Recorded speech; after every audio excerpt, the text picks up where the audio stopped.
రాగాల సందడిలో ఆనంద హరివిల్లులో మల్లెల పరిమళ చల్లులలో కోయిల గానాలలో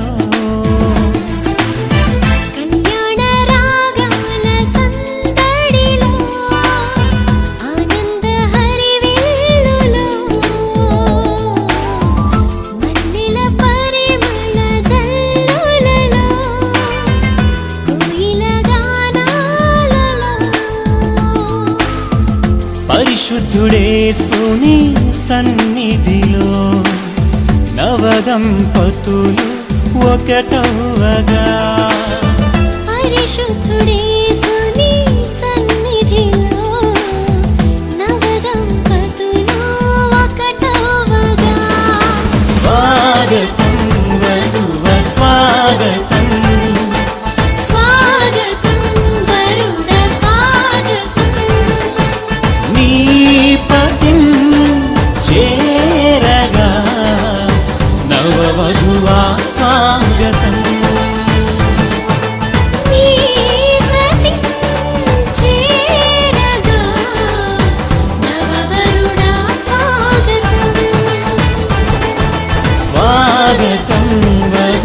స్వాగతం స్వాగతం వరుణ స్వాగతం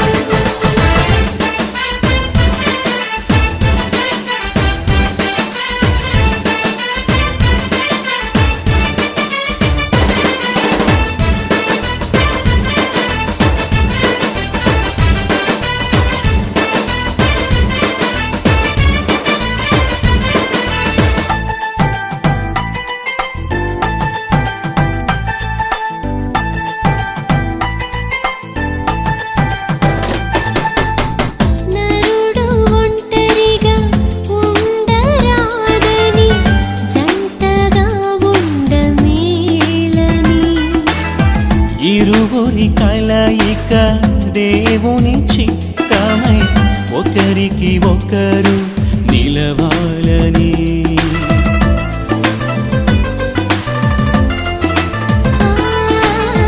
నరుడు ఒంటరిగా ఉండరాదని జంటగా ఉండమేలని ఇరువురి కలయిక దేవుని చిత్తమై ఒకరికి ఒకరు నిలవాలని తోడుగా ఉండగా ఒకరికి ఒకరు నిలవాలని తోడుగా ఉండగా ఒకరికి ఒకరు నిలవాలని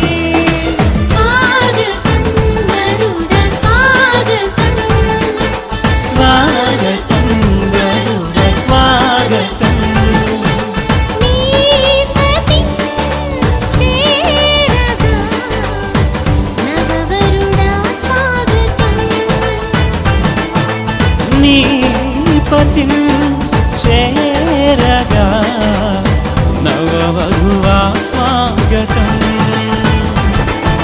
స్వాగతం వరుణ స్వాగతం స్వాగతం వధువ స్వాగతం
కమనీయం కలలే పండిన ఈ దినం అభిమానం పెల్లుబికి విచ్చేసిన ఈ బంధుగణం మీ మనసుల్నే ముడివేసే ముచ్చట చూసే మధుర క్షణం అనుబంధాలే పెనవేసే అలలయ్యగసిన సుందర వీక్షణం వచ్చిందమ్మో వచ్చిందమ్మా పెళ్లి సంబరం తెచ్చిందమ్మో తెచ్చిందమ్మా కొత్త వైభవం వచ్చిందమ్మో వచ్చిందమ్మా పెళ్లి సంబరం తెచ్చిందమ్మో తెచ్చిందమ్మా కొత్త వైభవం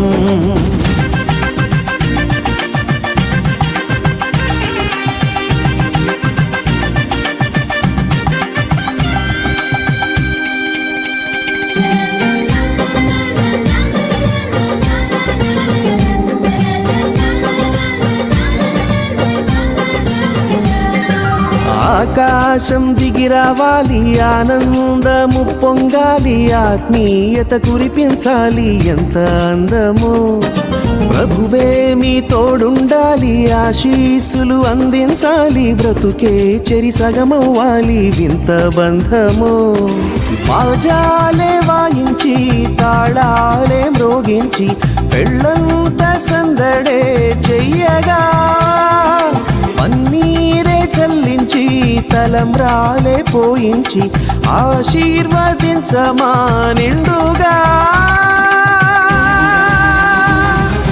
వచ్చిందమ్మో వచ్చిందమ్మా పెళ్లి సంబరం తెచ్చిందమ్మో తెచ్చిందమ్మా కొత్త వైభవం వచ్చిందమ్మో వచ్చిందమ్మా పెళ్లి సంబరం తెచ్చిందమ్మో తెచ్చిందమ్మా కొత్త వైభవం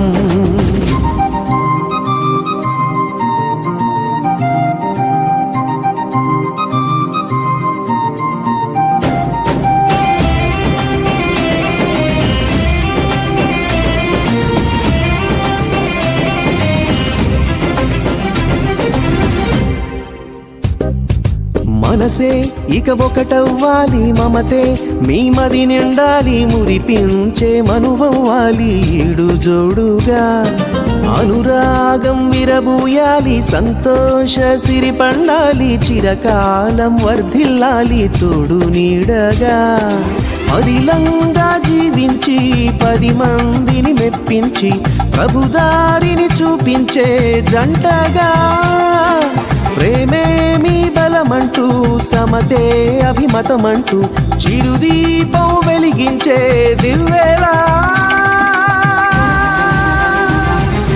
వచ్చిందమ్మో వచ్చిందమ్మా పెళ్లి సంబరం తెచ్చిందమ్మో తెచ్చిందమ్మా కొత్త వైభవం వచ్చిందమ్మో వచ్చిందమ్మా పెళ్లి సంబరం తెచ్చిందమ్మో తెచ్చిందమ్మా కొత్త వైభవం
పడి సహోదరి ప్రేమ గలవారును కరుణా చిత్రులను వినయ మనస్సుకునై యుండుడి.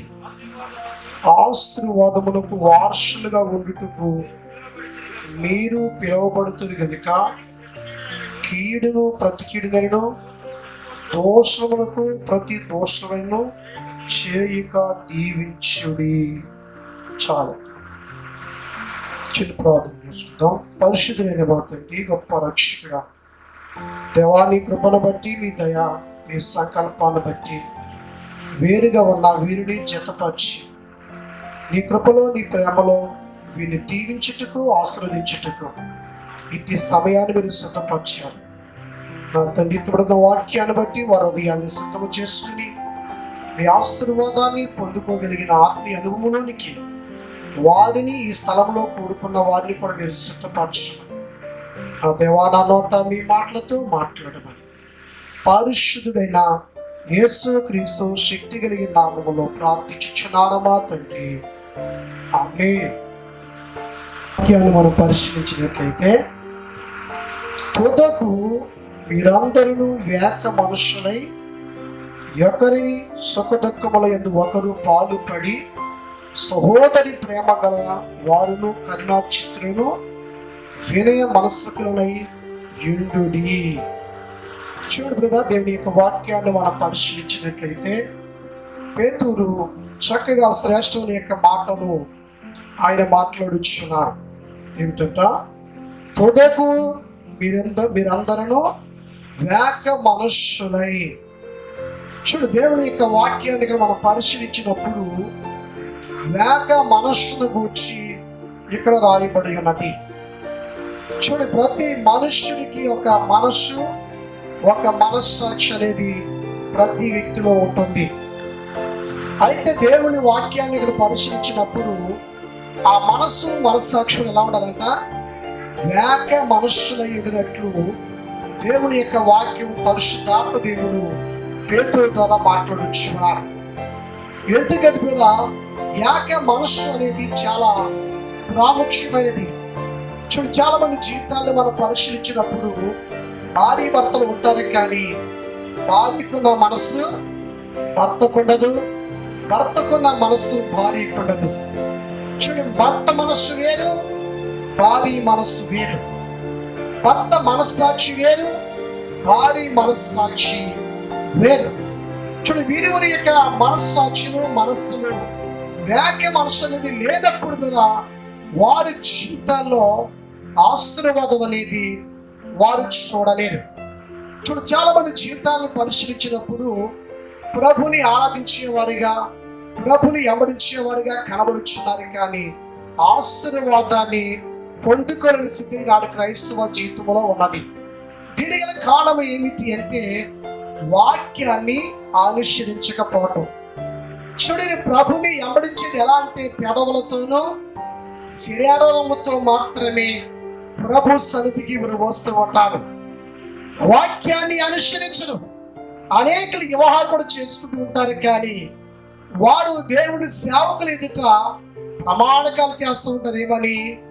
ఓ కరువు ఎందు లేక లేము ఎందు, వీరికిల్లోనూ ఇబ్బందుల్లోనూ వ్యాధుల్లో కూడా మేము ఒకరిని ఒకరము హత్తుకుంటామని చెప్పి ఇరువురు కూడా ఏం చేస్తూ ఉంటారంటే ప్రమాణకాలు చేస్తూ ఉంటారు ఈ పరిశుద్ధ వివాహాల్లో. చూడైతే వారి జీవితాలు అది కనబడుతుందంటే అది కనబడదు. అది ఎలా ఉంటుందంటే, చూడు, దినాన్ని ఇక్కడ వివాహం నిమిత్తమై మరి కూటం అనేది ఏర్పాటు చేయబడాలి. ఉదయము ఆ సగినడుపులి గ్రామంలో ఇదే కూటము ఏర్పాటు చేయబడాలి. అయితే వీరువురు ఇద్దరు ఏక మనుషుల నిమిత్తము, సిద్ధపరచబడిన నిమిత్తము వీరేం చేస్తారంటే మరి ఆ ప్రాంత ప్రజలకి అనేకులకు మరి భోజనాలు సిద్ధపరిచి ఒక ప్రేమ ఎందు ఆ ప్రాంతాల్లో వారు పెట్టి ఉన్నారు. మరలా ఈ రాత్రికాల సమయంలో ఇక్కడ కూడా మంచి మరి ఆర్కెస్ట్రా పెట్టి, మంచి సింగర్లు పెట్టి, మంచి సౌండ్ సిస్టమ్ పెట్టి, మంచి డెకరేషన్ చేసి ఇదిగో ఏకమవుతున్నాం అని చెప్పి ఈ సంతోషంలో, ఈ శుభ సంతోషంలో ఏం చేస్తారు? ఇప్పుడు మీరందరికీ మంచి విందు అనేది చాలా డబ్బులు ఖర్చు పెట్టి పెట్టడం అనేది ఇది ఏక మనసుతో కూడిన పనిది. అక్కడ ఇక్కడ కూడా చూడు, ఏక మనసుతో ఉండేటప్పుడు జరిగే కార్యములు చూడు. ఈ స్థలములోనికి మరి ఎందరో ఎన్నో సమస్యలతో, వ్యాధులతో, బాధలతో వచ్చారు. కానీ ఇక్కడున్న ఈ పరిస్థితిని బట్టి అవన్నీ మర్చిపోయారు. ఇప్పుడు కాబట్టి చాలా ఉల్లాసంగా అందరూ కూడా అప్పుల్లో ఉన్నవారు, సమస్యల్లో ఉన్నవారు, వ్యాధుల్లో ఉన్నవారు కూడా మంచి శారీలు, అలాగే మంచి సూటు బూటు లేదా వారి స్థితికి మించి వస్త్రధారణ ధరించుకుని మరి స్థలానికి సంతోషముగా మరి స్థలానికి రావటం అనేది ఇక్కడ జరిగిందండి. కారణం ఏంటంటే ఇరువురు ఏక మనసుతో ఉండటం బట్టి జరిగే పద్ధతి, జరిగే కార్యం, జరిగే వాక్యం యొక్క నెరవేర్పు. అయితే ఈ సంతోషము, ఈ ఆనందం ఎప్పుడు ఇరువురి జీవితాల్లో, వారి కుటుంబంలో, వీరి కుటుంబంలో, అలాగే నూతనముగా చేతపరచబడిన వీరి జీవితాల్లో కూడా ఇదే మనసు ఉన్నట్లయితే, ఇలాంటి అనుభవం ఉన్నట్లయితే ఎప్పుడో ఇలాంటి ఇందులు పెట్టి అనేకులను కూడా వారి సమస్యల నుంచి, వారి వ్యాధుల నుంచి మైమర్చుకున్నట్లు శుభకరమైన దినములు, సంతోషకర దినములు ఈ నూతన వధువరుల వల్ల మనము చూడవచ్చు. అయితే వీరిలో ఈ వాక్యం యొక్క నెరవేర్పు అనేది లేనప్పుడు జరిగే పరిస్థితి ఏమిటి అని కూడా మనం పరిశీలన చేస్తే, ఒక దినానికి వారే ఆహార పద్ధతులు మానేస్తారన్నమాట. భార్య భోంచేయదు, భర్త భోంచేయడు. అక్కడ ఇక్కడ పుట్టినవారు, అక్కడ ఆయన పుట్టినవారు, ఇలా వీరు వారు కూడా భోజనాలు మానివేసి చూడి దినాల్లో ఎందరో ఈ స్థలానికి దినాన్ని వచ్చిన దుఃఖము, వ్యాధంతో వచ్చిన వారు మైమర్చిపోయి సంతోషంగా ఉన్నారు. కానీ అలాంటి దుఃఖములోనికి మీద వీరెళ్ళే పరిస్థితి ఉంటుందన్నమాట. ఎప్పుడు ఒకరిని ఒకరు క్షమించుకోకపోతే, ఒకరిని ఒకరు ఆదరించుకోకపోతే, ఒకరికంటే ఒకరిని యోగ్యులుగా ఎంచుకోకపోతే చాలా మంది జీవితాల్లో ఈ సంతోషం అందరిని బట్టి కోల్పోతూ ఉన్నారు. ఎందుకంటే ఎలాగైతే ఒక డాక్టర్ దగ్గరికి వెంట ఒక మనుషుడు వెళ్ళి అతడు మాట్లాడినట్టు ఏమిటంటే, అయ్యా నాకు సంతోషం లేదు, నాకు ఆనందం లేదు, చాలా దుఃఖముతో, చాలా వ్యాధులతో నేను ఉన్నానని చెప్పి మరి ఆ మనుషుడు వెళ్ళి ఒక డాక్టర్ని సంప్రదించినప్పుడు ఆ డాక్టర్ చెప్పినంట, ఓ అలాగా, అయితే దీనికి మెడిసిన్ ఏమి చేయని, కానీ ఫలానా చోట ఒక సర్కస్ జరుగుతుంది, మరి నీవు ఆ సర్కస్కి వెళ్ళి అక్కడ ఒక కామెడీ ఉన్నాడు, అతడు ఎంతో ఉల్లాసం చేస్తున్నాడు, ఎలాంటి నిరుత్సాహంలో, ఎలాంటి బాధల్లో, ఎలాంటి వ్యాధుల్లో ఉన్నా కానీ ఓ సర్కస్ జరిగే టైంలో ఆ యొక్క కామెడీ చేసిన మనుషుల ద్వారా ఎందరో నిలిపోతున్నారు, ఎందరో సంతోషం పొందుతున్నారు, ఎందరో ఉల్లాసంగా వారి గృహానికి తిరుగుతున్నారు. కాబట్టి నీవు ఆ సర్కస్కి వెళ్ళవని చెప్పినట్టు ఈ మానసిక యొక్క నేను చెప్పే డాక్టర్ అయితే అతను ఏం చెప్పాడు, ఓ ఆ సర్కస్లో అనేకులని నవ్వించింది, అనేకుల్ని కవ్వించింది, అనేకుల్ని ఉత్సాహింప చేసింది ఆ మనుషుడును నేనే చెప్పినట్టు. ఇతను ఏం చెప్పాడు, ఆ మనుషుడు నేనే, కానీ నాకు సంతోషం లేదు అని చెప్పాడు. ఏమండి, అతను ద్వారా ఎందరో సంతోషం పొందుతున్నారు, అతను ద్వారా ఎందరో ఉల్లాసిస్తున్నారు, అతని ద్వారా ఎందరో వాడి బాధలు, సమస్యలు మర్చిపోయి ఆ సమయంలో గడుపుతున్నారు. కానీ ఈ కామెడీ చేసిన వ్యక్తికి ఏం లేదు, కుటుంబంలో మనశ్శాంతి లేదు, అతనిలో నెమ్మది లేని పరిస్థితి. కాబట్టి ఈ యొక్క రాత్రికాల సమయంలో ఈ స్థలంలో కూడుకున్న మనము, మన హృదయాల్లో సంతోషం ఉందా, మన హృదయాల్లో ఆనందం ఉందా, నీ కుటుంబంలో చక్క సంతృష్టి అనేది కూడా అది కనబడుతుందా లేదా నువ్వు పరిశీలన చేసుకుంటే అది నీకు మేలు. ఒక క్రైస్తవుడిగా ఉండి ఆ సంతోషాన్ని, ఆ ఆనందాన్ని పొందలేకపోతున్నావంటే వాక్యాన్ని నీవు అనుసరించటం లేదు అని అర్థం. చాలా మంది క్రైస్తవులు కూడా సంతోషం ఉండదు, చాలా మంది క్రైస్తవులకి ఆనందం ఉండదన్నమాట. చూడండి, నిజమైన ఆనందం, సంతోషము లేని వ్యక్తులు కూడా ఎలా సంతోషిస్తారంటే వస్త్రాలను బట్టి సంతోషిస్తూ ఉంటారు, వస్తువులను బట్టి వారు సంతోషిస్తూ ఉంటారు, వారికున్న పొలాలను బట్టి, స్థలాలను బట్టి సంతోషిస్తూ ఉంటారు. కానీ వాస్తవం హృదయంలో మాత్రం నిజమైన సంతోషం కూడా వారికి ఉండదన్నమాట. నిజమైన క్రైస్తవుడికి మీద నిజమైన సంతోషం ఉంటుంది. ఆ సంతోషము వస్త్రం బట్టి కలిగింది కాదు, వస్తువును బట్టి కలిగింది కాదు, వనరులను బట్టి కలిగింది కాదు, ఏదో డబ్బును బట్టి కలిగిన సంతోషం అది కాదు. అది యేసు వల్ల కలిగిన సంతోషం. అయితే రాత్రికాల సమయంలో నాకేమి ఉన్నా లేకపోయినా నాకు సంతోషం ఉందని కూడా ఈ స్థలంలో అందరూ చెప్పగలుగుతారు. ఏమండి, ప్రభు నాకు సంతోషాన్ని ఇచ్చాను.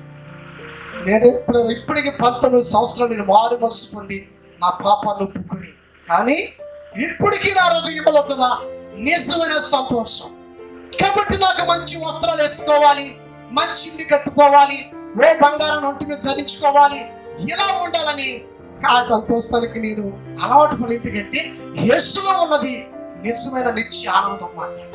కాబట్టి రాత్రికాల సమయంలో అట్టి సంతోషము ఈ నూతన వధువరులు ఇరువురికి దినాన్ని చేసిన ప్రమాణకాల్ని వారు స్థిరపరచబడి అలా వారు నడుచుకోగలిగినట్లయితే వారి సంతోషం, వారి ఆనందం ఎలా ఉంటుందంటే, మరి ఈ దినం అయితే మరి చాలా మంచి మంచి ఇందులు సిద్ధపరిచారు. కానీ ఒక దినానికి వారు గెంజిపోస్తున్నా కానీ వారికి సంతోషం ఉంటుంది, కారం వేస్తున్నా కానీ వారికి సంతోషం ఉంటుంది, నీళ్ళు పోస్తున్నా కానీ వారికి సంతోషం ఉంటుంది.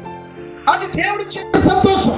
వారు చేసిన ప్రమాణికలను స్థిరముగా వారి హృదయాల్లో సిద్ధం చేసుకుంటే దేవుడిచ్చే నిజమైన సంతోషము అదే.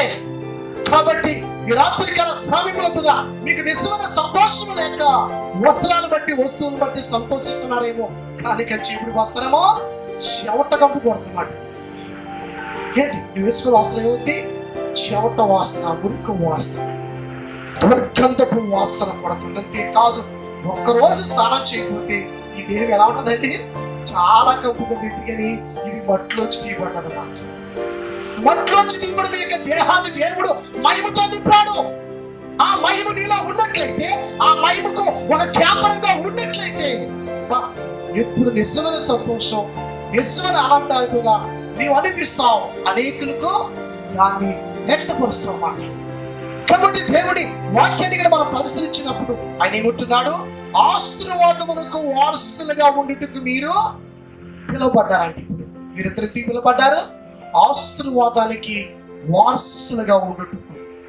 ఆశీర్వాదం అంటే ఏమిటి? డబ్బా, ధనమా? ఏమండి, డబ్బు, ధనము లేక ఏదో కాదు. ఆశీర్వాదం అనగా బైబిల్ దానికి ఏం చెప్పిందంటే, చూడు కీర్తన గ్రంథము 128వ అధ్యాయము 4వ వచనాన్ని మనము పరిశీలించినట్లయితే అక్కడ ఏమని రాయబడింది? యెహోవా యందు భయభక్తులు గలవాడు ఇలాగూ ఆశీర్వదింపబడును. ఏమిటి ఆశీర్వాదం అది? ఏమండి, ఆ ఆశీర్వాదానికి 3వ వచనం చెప్పింది మాట ఆన్సర్ చక్కగా. ఏమని? నీలో గిట నీ భార్య ఫలించు ద్రాక్ష వల్ల ఉంటుంది. ఫలించు ద్రాక్ష వల్ల ఏంటి? మగ బిడ్డలను కనట, ఆడబిడ్డలను కాదు, మగ బిడ్డను కనటం, అది ఆశీర్వాదం. ఎప్పుడు నీ సంతానంలో మగ బిడ్డలే, ఆడబిడ్డలు ఉండరు. ఎప్పుడు మగ బిడ్డలు అంతకంతకుని ఇంటి పేరు అభివృద్ధి పడుతుంది. ఆడబిడ్డలు కనుక్కుంటే ఏమవుతుంది? వివాహం కాగని ఇంటి పేరు మారిపోతుంది అన్నమాట. కాబట్టి ఆశీర్వాదం అనేది ఏమిటి అంటే, మగ బిడ్డలను కనుట, నీ భార్య నీలోగిట ఫలించు ద్రాక్షల నుండును, నీ భోజనం బల చుట్టూ నీ పిల్లలు ఓలియ మొక్కల వలె ఉంటారు. ఇది ఆశీర్వాదం. ఏమండి, చాలా మందికి చాలా డబ్బు ఉంటుంది, కానీ భార్య చోట ఉంటే భర్త చోట, కొడుకు చోట, కూతురు చోట. ఏమండి, వీరు నలుగురు 4 దేశాల్లోనో లేక 4 రాష్ట్రాల్లోనో, 4 గ్రామాల్లోనో, 4 పట్టణాల్లో ఉంటారన్నమాట. కానీ కలిసి మాత్రం వీడి అంగడిలో వీళ్ళు భోంచేయరు. ఏమి లేదా కుటుంబానికి ఆశీర్వాదం లేదు. చాలా మంది, మా అబ్బాయి అమెరికాలో జాబ్ చేస్తున్నాడండి, లేదు నీకు ఆశీర్వాదం. నా కుమారుడు మరొక దేశంలో జాబ్ చేస్తున్నాడు, లేదు నీ కుటుంబానికి ఆశీర్వాదం. అయితే చాలా మంది జీవితాల్లో డబ్బు సంపాదించటమే ఆశీర్వాదం అనుకుంటున్నా. వారి ఒక చోట, భర్త ఒక చోట, కొడుకు ఒక చోట, కూతురు ఒక చోట అని ఆశపడుతున్నారు. కానీ నిజమైన ఆశీర్వాదం ఏమిటంటే, భార్య అంట ఫలించే ద్రాక్షలు ఉండాలంట, భోజనం బల చుట్టూ పిల్లలు ఒలియ మొక్కల్లో. ఇది ఆశీర్వాదం. ఈ ఆశీర్వాదం ఎప్పుడు వస్తుందంటే, యెహోవా యందు భయము భక్తి కలిగి ఆయన త్రోవల యందు నడిచినప్పుడు వచ్చే ఆశీర్వాదమే. కాబట్టి వీరు ఆశీర్వాదాన్ని పొందుకోవాలంటే భర్త భార్య కూడా ఎలా ఉండాలి? దేవుని యందు భయభక్తిని కలిగి వీరు బ్రతకగలిగినట్లయితే ఈ కుటుంబాన్ని దేవుడు చేతపొచ్చిన ప్రభు ఆశీర్వదిస్తాడని మనం చేస్తూ ఉన్నాం. అట్టి ఆశీర్వాదం మరి ఈ స్థలంలోకి వచ్చిన వాడికి లేదేమో నాకు తెలియదు, కానీ దయచేసి మీరు కూడా దేవుడు ఎలా భయభక్తులు కలిగి బ్రతకటం అనేది చాలా ప్రాముఖ్యమైన విషయం. కాబట్టి దేవుడు వాక్యాన్ని పరిశీలించినప్పుడు వాక్యం ఉంటుంది, ఆశీర్వాదమునకు వారసులుగా ఉండుటకు మీరు పిలువబడుతున్న గనుక కీడుకు ప్రతి కీడైనను దోషణమునకు ప్రతి దోషణమైనను చేయక దీవించాలంట. ఏంటి ఇప్పుడు భార్య భర్త కీడు చేసింది, ఇప్పుడు ఏం చేయాలి? ఇప్పుడు అలా కీడు చేయను ఇప్పుడు లేదు, ఆమెను దీవించాలి. లేదు, భర్త భార్యకి కీడు చేశాడు, ఇప్పుడు ఎలాంటి నువ్వు అలాంటి ఎలా అయిపోతానని చెప్పి భార్య ఇప్పుడు ఆయన దర్శించాలా? లేదు, ఆమె కూడా ఓర్చుకుని సహించుకుని దీవించాలా. అప్పుడు మీరు ఆశీర్వాదం అనేది ఆ వారికి అనుగ్రహించబడుతుంది.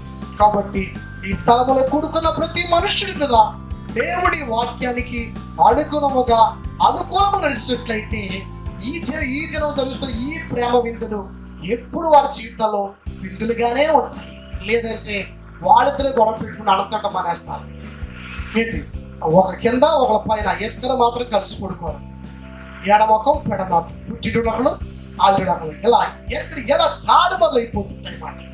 కాబట్టి మీరు ప్రతి మనుష్యుడు దేవుని వాక్యానికి ప్రథమ స్థానం ఇచ్చి ప్రతిఫలం పొందుకుని ఆశీర్వాదానికి వారసులుగా ఉండేటట్లు పిలువబడిన పిలుపుకు లోబడి దేవుని శక్తిని పొందుకుని అది సంఘానికి సమాజానికి ఓదని కనపరిచి ఒక ఉత్తమైన జంటగా ఒక ఉత్తమైన కుటుంబంగా ఉండాలని ప్రభు పేరిట ఈ నూతన వధువులకు నేను ఆజ్ఞాపించున్నాను. కాబట్టి ఆజ్ఞగా వారు లోపడితే ఆశీర్వాదం అనేది వారు చూడగలుగుతారు. ప్రార్థన చేసుకుంటాం. గొప్ప రక్షకుడ విమోచకుడ దేవాని కృపను బట్టి మీ దయా సంకల్పాన్ని బట్టి నిజమైన సంతోషము నిజమైన ఆనందం అనేది ఎలా ఏ రీతిలో అది మనుషులకు అది దొరుకుతుందో దాన్ని మీరు బోధించారు. అది వస్త్రాలను బట్టి, వస్తువులను బట్టి, ఆస్తులు బట్టి, అందిని బట్టి కాదు, కానీ వాక్యాన్ని బట్టి, మీ ప్రేమను బట్టి, మీ ఆత్మను బట్టి నిజమైన సంతోషం అనేది మా మనుష్య హృదయంలోది కనబడుతుంది ప్రభా. అట్టి సంతోషం అట్టి ఆనందాన్ని ఈ స్థలంలో కూడుకున్న వారు ఈ నూతన వధువులను ప్రభా పొందుకొని నీ కృపలో నీ దయలో సాగే సజీవ సాక్షి ఉండేటట్లు ఎత్తబడిన వాక్యాన్ని ప్రతి హృదయంలో నీరు కట్టి పలిపదచ్చమని మహిమ ఘనత ప్రభావాన్ని పొందుకోమని సర్వశక్తుని ఆజ్ఞ జరిగించు ప్రతి విషయం తోడైన యేసు పరిశుద్ధ నామములో ప్రార్థించుచున్నాను మా తండ్రి. ఆమేన్.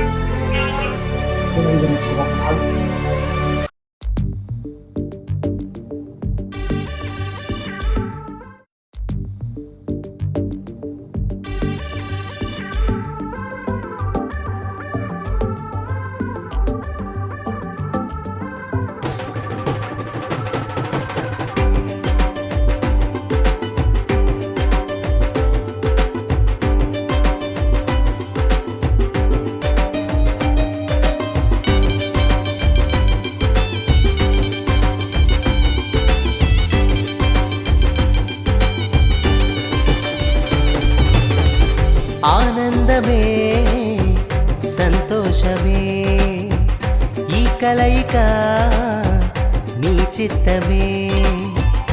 ఆనందమే సంతోషమే ఈ కలయిక నీ చిత్తమే.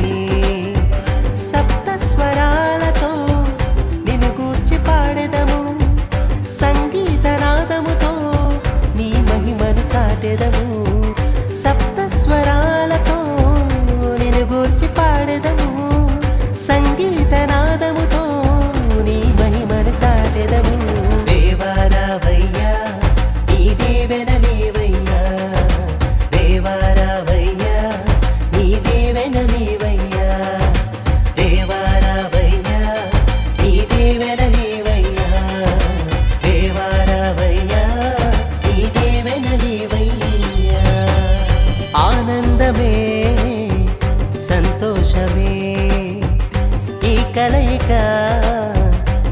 చిత్తమే.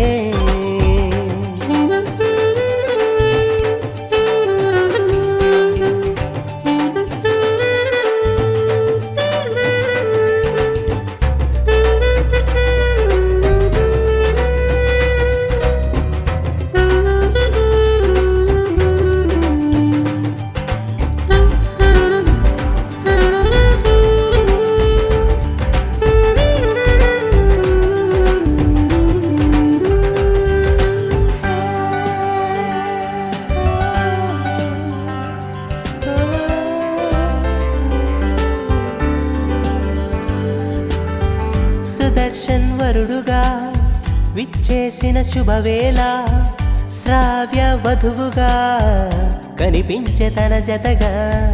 సుదర్శన్ వరుడుగా విచ్చేసిన శుభవేళ, శ్రావ్య వధువుగా కనిపించే తన జతగా. నీ ప్రేమలో నీ దయలో నీ కృపలో వర్ధిల్లజేయుము. నీ ప్రేమలో నీ దయలో నీ కృపలో వర్ధిల్లజేయుము. దేవారావయ్యా నీ దీవెనలీవయ్యా, దేవారావయ్యా నీ దీవెనలీవయ్యా, దేవారావయ్యా నీ దీవెనలీవయ్యా, దేవారావయ్యా నీ దీవెనలీవయ్యా. ఆనందమే సంతోషమే ఈ కలయిక నీ చిత్తమే.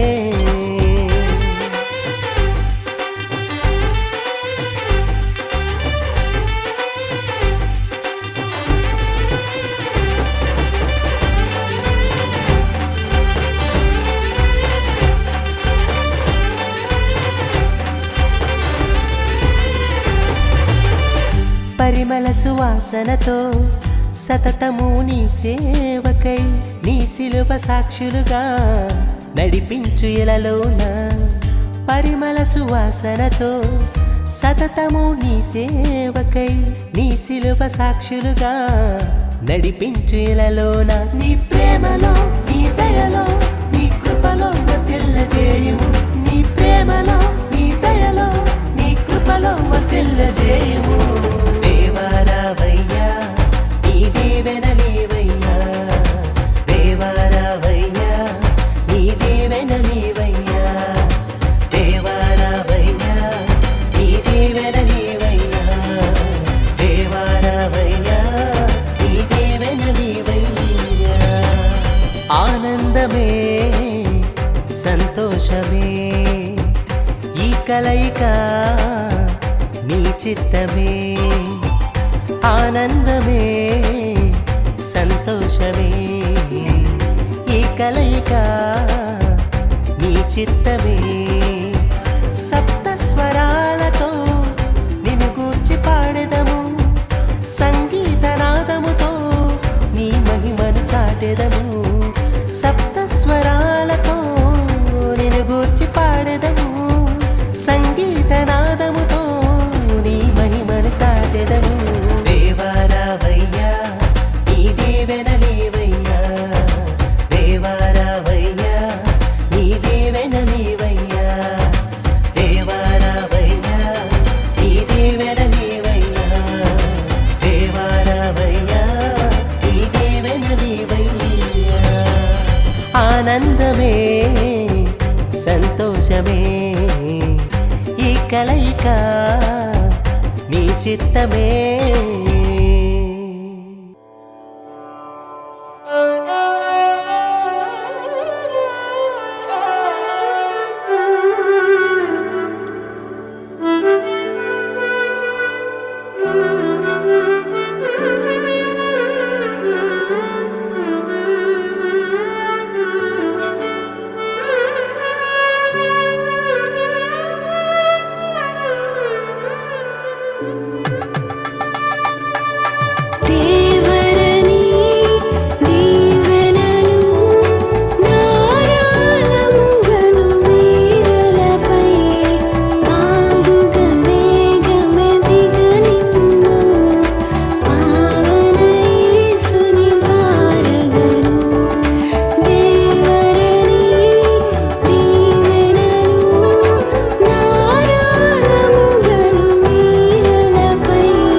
ఇద్దరొక్కటిగా మారేటి మధురమైన క్షణము దేవుని చిత్తములో పెనవేసిన నిత్యానుబంధము ఇద్దరొక్కటిగా మారేటి మధురమైన క్షణము దేవుని చిత్తములో పెనవేసిన నిత్యానుబంధము వివాహమన్నది అన్నింట ఘనమైనది ఆదాము హవ్వలతో మొదలైంది ఆ సందడి వివాహమన్నది అన్నింట ఘనమైనది ఆదాము హవ్వలతో మొదలైంది ఆ సందడి ఇద్దరొక్కటిగా మారేటి మధురమైన క్షణము దేవుని చిత్తములో పెనవేసిన నిత్యానుబంధము ఇద్దరొక్కటిగా మారేటి మధురమైన క్షణము దేవుని చిత్తములో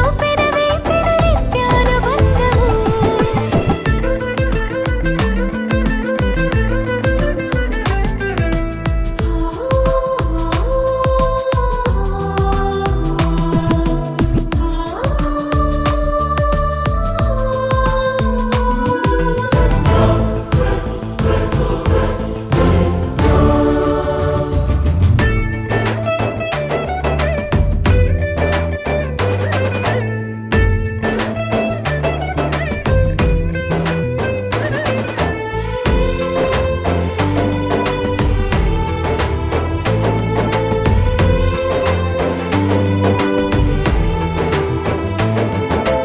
ఒంటరైన ఆదామును చూసి జంట కావాలని మది తలచి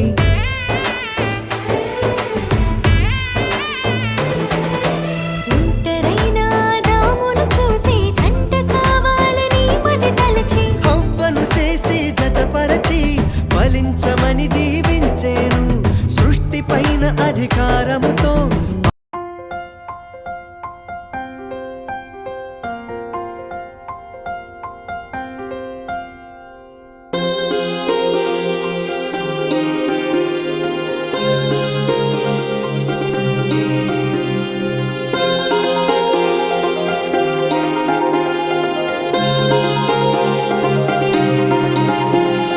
కళ్యాణమే వైభోగమే పరిణయమే మరి పెళ్లి సంబరమే కళ్యాణమే వైభోగమే పరిణయమే మరి పెళ్లి సంబరమే అందాల వరుడు పరిశుద్ధుడు చక్కని వధువు కన్యాకు అందాల వరుడు పరిశుద్ధుడు చక్కని వధువు కన్యాకు జరిగే పరిశుద్ధ వివాహమే పెరిగే నిరంతర సంతోషమే జరిగే పరిశుద్ధ వివాహమే పెరిగే నిరంతర సంతోషమే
చూసే హృదయముకు ప్రేమను పంచుకునే తోడుకై ఆశగా చూసే హృదయముకు దేవుని దీవెనలే కురియగా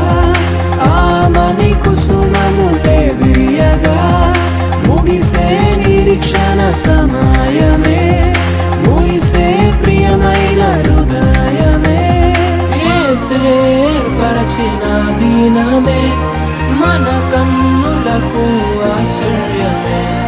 కళ్యాణమే వైభోగమే పరిణయమే మరి పెళ్లి సంబరమే.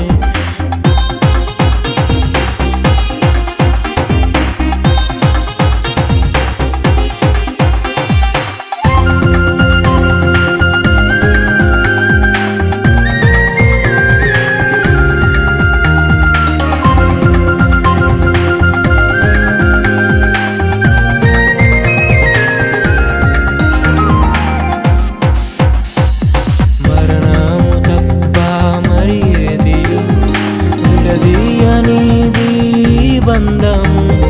మరణము తప్ప మరి ఏది విడదీయనిది బంధము. వ్యాధి బాధ సంతోషంలో కలిమిలేని ఆరోగ్యంలో ప్రభువే ఒకటిగా దీవించెను, మనులే అందుకు నియమించెను. పరలోకములో నిర్ణయించెను, నరలోకములో ఏర్పరిచెను. కళ్యాణమే పరిణయ